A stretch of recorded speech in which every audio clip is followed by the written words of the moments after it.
So, I've had the fortune to stand on this stage quite a few times, and many of you know me as a business person, finance-driven, science-driven, passion for, or actually an obsession for wellness, as we say nowadays. And what many of you don't know is that I'm also a shaman, which I don't usually talk about. I use rattles, crystals, stones, and mesas on a daily basis to connect with the world that we cannot see. And I thought the time is now to come and talk a little bit about it. When I was 14, I had a disease. There was no cure. And I ended up in ER. And as I understood when I was lying there that, okay, this is my time. It's time for me to die right now. I had first a huge anxiety of not wanting to die. And on the other side, I also had huge bad guilt because I borrowed my older sister's shirt without letting her know because she wouldn't let me, and I destroyed it with a tear. So I wanted to say I'm sorry before I died. And then, as one is occupied at 14 years of age, and then this amazing calm came over me of bliss. It was perfect. It was the most, I cannot describe the feeling. I've never, ever experienced it again. After that, hopefully I will when it's time for me to pass. But I liken it as a question I got from my daughter 6 months ago, where she asked me, my 10-year-old daughter said, "Mom, what do you think all those colors that we cannot see actually looks like?" Made me think. But that feeling was like one of those colors. So for me, I obviously didn't die. I'm standing here today, and neuromedicine or science can explain it. 6 months after I got out from my lengthy hospital stay, a man came up to me who I've never seen before. I've never seen him after. And he told me things that were personal about what happened. And he also said to me he had a message. It was not my time to die yet. I needed to have this experience, and I had other things to do on this earth. That was a life-changing experience for me, and I think many of you have had life-changing experience as well that has changed your perception of reality. So why I'm talking about this today is that I think it's kind of the right time on Earth right now to do that. And as you see, and I have to have Wonder Woman up there, it's changing. The female energy is coming. We're seeing that in so many ways. And it's not about more women or Me Too. It's about balancing that male linear with the female circular energy. We're also seeing the rise of sacred geometry. Pi is how our bodies are organized. Fibonacci sequences is how nature is organized. The Metatron's cube behind me holds the secrets of the universe, the 5 platonic solids. It's how every sacred site on Earth is built.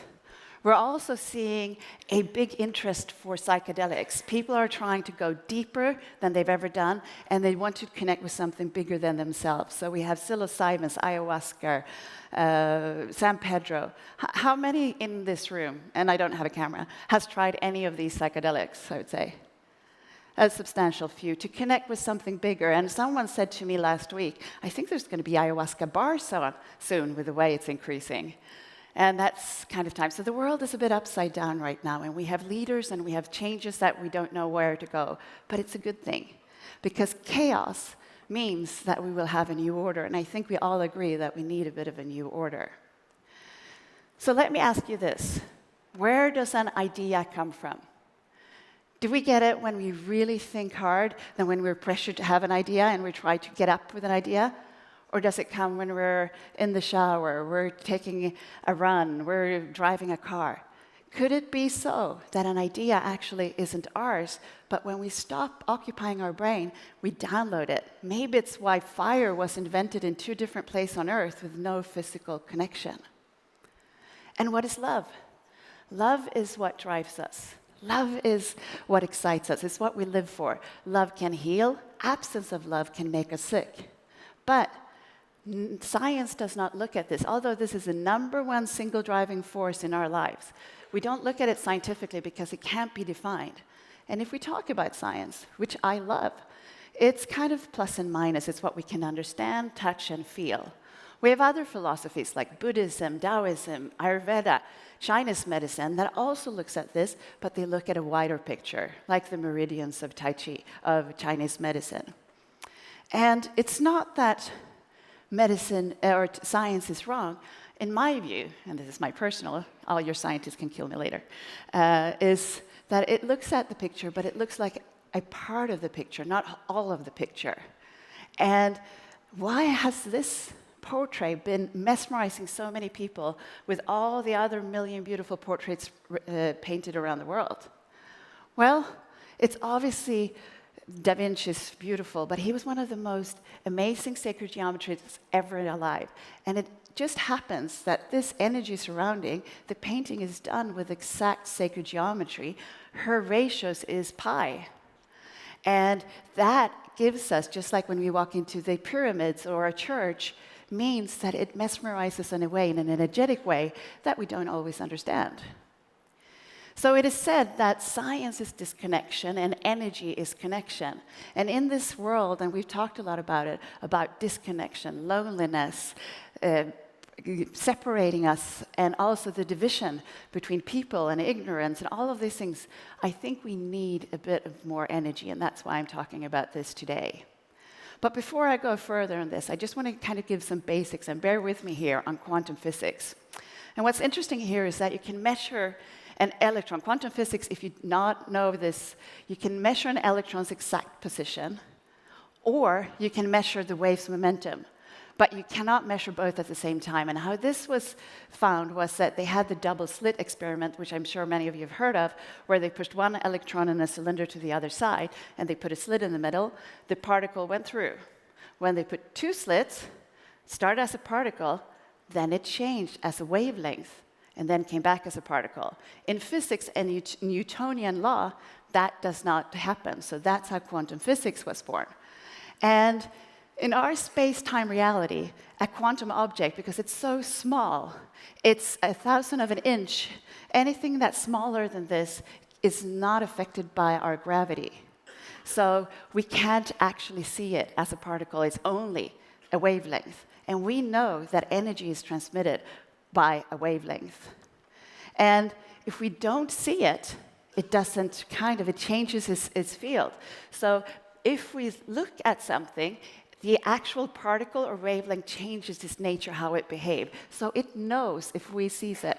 And let me ask you, if you have a tree in the Amazon, huge tree, and it falls over, but no one is there, does it actually make a sound? If no one hears the sound, there is no sound. And actually, if we don't observe it, the sound never existed. So the observation makes a quantum wave and function collapse and becomes a particle. So quantum physics explains a bit more of the picture, but not everything. I like what Max Planck, the scientist, said. And it's that all matter, all the particles, and my friends, we are particles, but we're also wavelengths as humans. There's a force behind, there's an energy behind us. And then what he said, there's a mind as well. This is a P. What does a P have with it? Well, just to give an explanation, the P is the size of this, and that was the size of the universe before the Big Bang. And in our space-time heads, we can see that if everything we know today was in the size of a P, that means that everything was connected. What says, just because it's expanding, that it's still not connected? And for thousands of years, we have had philosophers that have said that we affect everything, all things are bound together, all things are connected. But just one slight more bit of science. How many in here have heard about the Higgs particle or Higgs field? A handful. So the scientist of CERN in Switzerland, who built the biggest particle accelerator ever built, they 2012 managed to collide two protons in almost the speed of light. And they've been looking for Higgs particle for years. It was for a couple of hundred years, and it became because Higgs, 100 years ago, found that this particle exists, but he couldn't prove it. But 2012, they proved, because we managed to see this little particle that is a wavelength that holds more energy than we need for the whole Earth. They managed to see it as a particle when they collided, these two protons. So it's then been shown that it exists. And it's also called the God particle, because it is the force behind all matters. It is the reason why we're sitting here. It's what forces, this is the energy behind everything, just as bosons are. And it's connected through the Higgs field. So it now has been scientifically proven that space is not space. There is a field of information that holds great energy that is not controlled by our Newtonian physics. It's quantum. So the science found this out 7 years ago. People, the indigenous people of the world, has known this for the last hundreds and thousands of years. And the question is, how do you connect with this field? Well, many of us do it on a daily basis through, we fall in love, we get an idea, we're in a flow, things just work. Some of us had crossroads through our life where we went and explored meditation, healing, Reiki, substances, plant medicine, or why not shamanism? I've done all of that, then some, and whatnot. So this is one way to connect. For me, the most powerful has been shamanism, and that's me personal. And it's through rattles, and you've seen this dance, rhythms, that we can connect with the field, come in with the frequency of Higgs field, and then tap into it. I like what Tesla said here. And my brain is only a receiver. In the universe, there's a core from which we obtain knowledge, strength, and inspiration. It's now said that memories are not in our brain. They're out in the field. And we just connect with the field and download the memories. There is a computer being built right now where the silicon in the chip is not able to contain all the information that we need to store and handle in the computer. So instead, it's special water embedded that communicates with the field. So the field is the storage space where files are downloaded for the computer, not in the actual computer. So even science is coming onto this route. And if we look at energy medicine, it was coined in the 80s by 3 doctors and scientists. And it's basically the energy behind any living organism cells that creates homeostasis. Now, energy medicine is harnessing the body's subtle energy system. And it's basically, because most of you know what Chinese medicine is that if we don't have blood to an organ, it weakens. If we don't have the right energy, it weakens as well. And if we block that, the organ will weaken. Now, this information system, which scientists call the Higgs field, our electromagnetic system, is actually something that informs me every day, and it informs you. Because you're here in this conference, and you've met some people, and you've probably met people that you feel that you're really connected with. They might be your friends for the rest of your life. And then you might met some that you kind of, nah, not those. That's no loss of physics. Those are our energy fields that informs us. When I work as a shaman with a client, which I do on my spare time, which I have lots of. No, I don't have that lots of, Neil. So when I work with a client, I get the permission to tap into their energy field.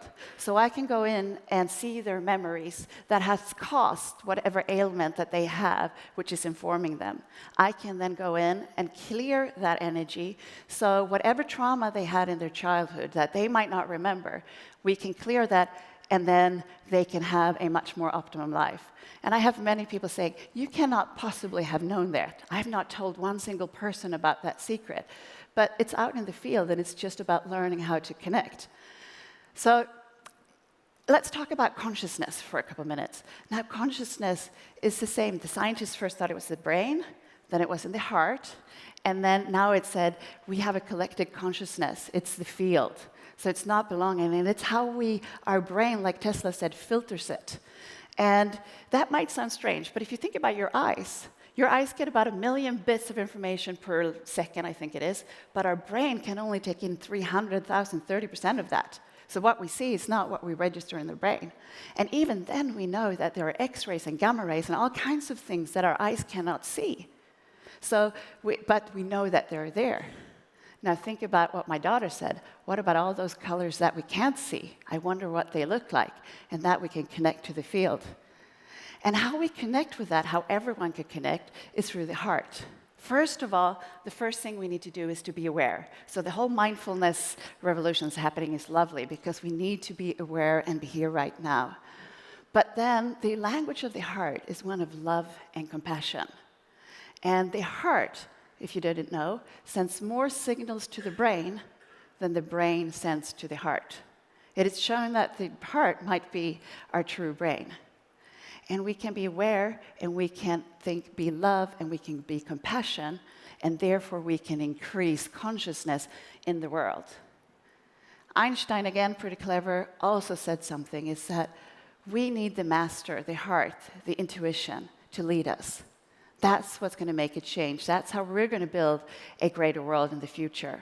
And how I personally think this will come together is that we do need wellness. We need to sleep well, eat well, and be well in every way. But we also need energy medicine. We need to acknowledge this field that everyone knows today exists. And then we can help to clear those imprints so we can live an optimum life. Because if you have imprints in your energy field, you can do anything in wellness, but it's still not going to help. We also need to take care of the environment.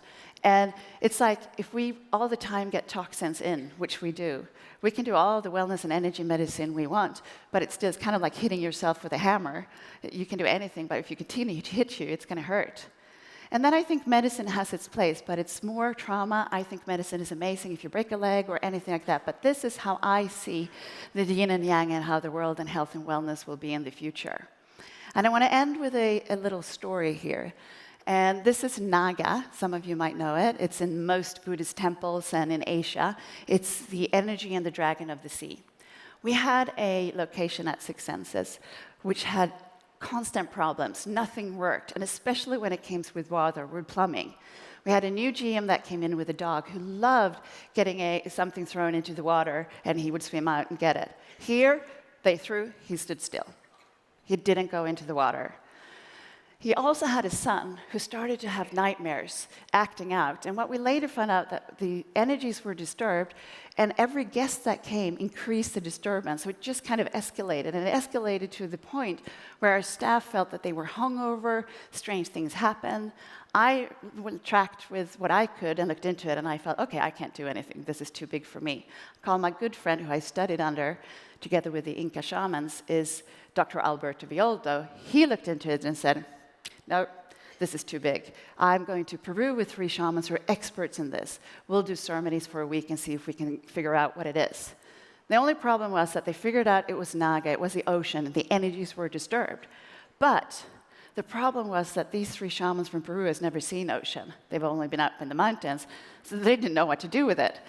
And it was too big as well, because it wasn't any dark matter, dark energy. It was the disturbance of the earth energies. So what we ended up was we did an intervention. We brought in Buddhist monks very close to the Dalai Lama around the world, shamans, myself, Alberto, and we tapped into the field. We looked at it, and we saw the disturbance. We cleared it. We did our pujas or dispatchers, our offering to the Naga, and this was done a couple of months ago, and since then, no nightmares, dog is swimming in the ocean, things has just started to emerge. And this was from the GM who really did not believe what we were seeing. And I think we're going to hear a sound here, but I'm just about finished, Nancy. It is truly amazing, and I really do not want to go through what we're experiencing. It's very debilitating. However, I'm still trying to get my head around it. It just makes me realize that there's another dimension I knew nothing about. Makes one feel pretty ignorant. They were about to leave the island and move the family, and now they're staying. So for me, I know that there's something greater out there on Earth. I know that if we have awareness and if we speak with love and compassion, we can connect to this creative field. We can heal ourselves and we can heal others. And I'm very grateful. And I think maybe the reason why I'm standing here today and why I didn't die when I was 14 was to be able to share this with you today. So thank you.